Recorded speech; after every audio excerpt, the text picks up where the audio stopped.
సమస్త ఐశ్వర్యము రావడానికి కారణములలో ఒక పూజ ఏమిటి అంటే శివలింగం మీద మారేడుదలం వేయడం.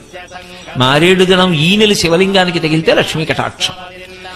ఆయన ఇవ్వలేని ఐశ్వర్యం లేదు లోకంలో. అందుకే పటవే నమః అని ఒక నామం ఆయనకి. ఆయనని అడిగితే ఆయన ఇవ్వగలిగినది ఏమిటో మనకి తెలియదు. మౌనంగా ఉంటే నువ్వు ఊహించలేనంత ఇవ్వగలడం.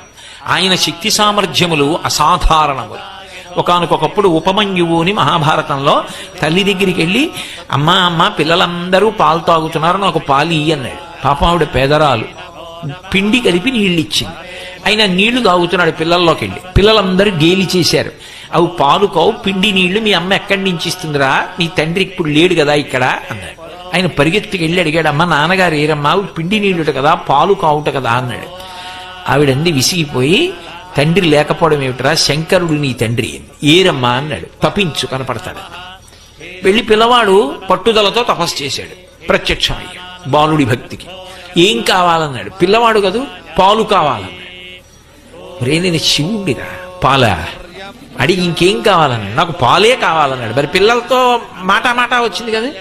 ఆయన చూశాడు, పాలే కావాలా, నీకోసం పాల సముద్రాన్ని సృష్టిస్తున్నానని క్షీర సముద్రాన్ని సృష్టించాడు.